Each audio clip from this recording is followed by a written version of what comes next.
नमस्कार दोस्तों, आप सभी का स्वागत है हमारे चैनल पर। आज हम केपी एस्ट्रोलॉजी मतलब कृष्णमूर्ति पद्धति के एक अत्यंत महत्वपूर्ण विषय यानी कि होरारे एस्ट्रोलॉजी या प्रश्न ज्योतिष भी जिसको कहते हैं, उसके बारे में चर्चा करेंगे।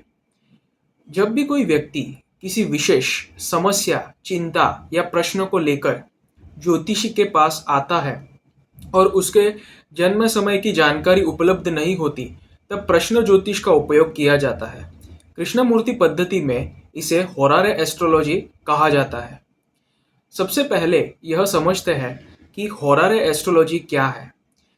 होरारे एस्ट्रोलॉजी एक ऐसी ज्योतिषीय पद्धति है जिसमें व्यक्ति के बर्थ डिटेल्स, जिसको हम जन्म विवरण भी कहते हैं, यानी कि जन्म तारीख, जन्म समय और जन्म स्थल मतलब बर्थ टाइम, बर्थ डेट और बर्थ प्लेस की आवश्यकता नहीं होती। इसके स्थान पर जिस समय प्रश्न पूछा जाता है, उस समय और स्थान के आधार पर एक कुंडली बनाई जाती है और उसी के माध्यम से प्रश्न का उत्तर दिया जाता है।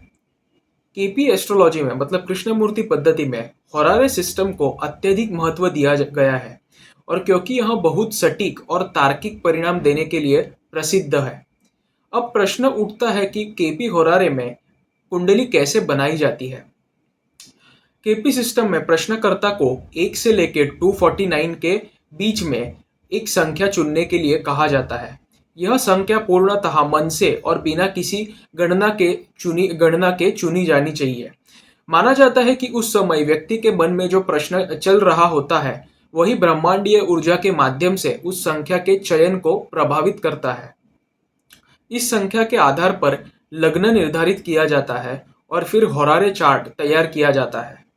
अब हम समझते हैं कि केपी होरारे इतने विशेष क्यों मानी जाती है, यह पद्धति इतनी विशेष क्यों मानी जाती है।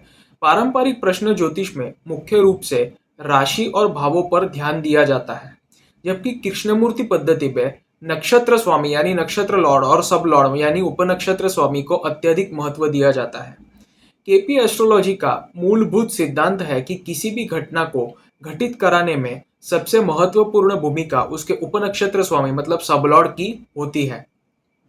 इसी कारण कृष्णमूर्ति पद्धति केपी होरारे में किसी प्रश्न का उत्तर देते समय सबसे पहले संबंधित भावों की पहचान की जाती है और फिर उन भावों के सिग्निफिकेटर्स, जिसको हम कार्येश भी कहते हैं, तथा उपनक्षत्र स्वामी मतलब सबलॉर्ड्स का विश्लेषण किया जाता है।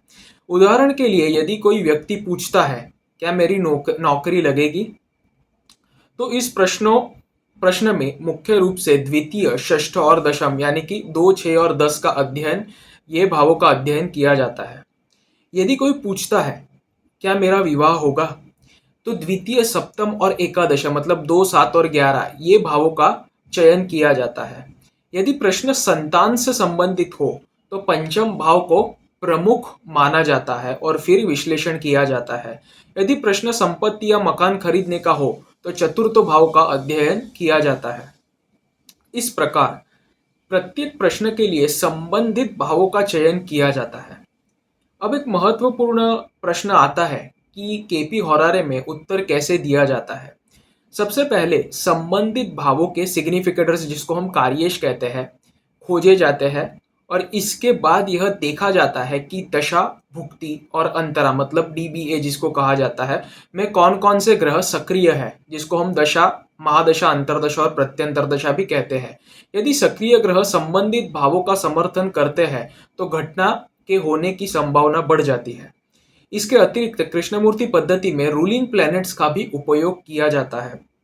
रूलिंग प्लैनेट, जिसको हम आरपीस भी कहते हैं, वे ग्रह होते हैं जो प्रश्न पूछे जाने के समय विशेष रूप से प्रभावी होते हैं। इन ग्रहों की सहायता से ज्योतिषीय घटना की पुष्टि तथा समय निर्धारण करने का प्रयास करता है या किया जाता है। केपी होरारे की सबसे बड़ी विशेषता इसकी प्रिडिक्टिव एक्यूरेसी मानी जाती है। सही तरीके से विश्लेषण किया जाए तो यह पद्धति अत्यंत सटीक परिणाम दे सकती है।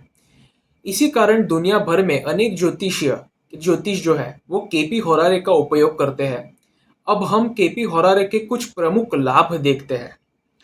पहला लाभ यह है कि जन्म समय की आवश्यकता इसके लिए नहीं होती।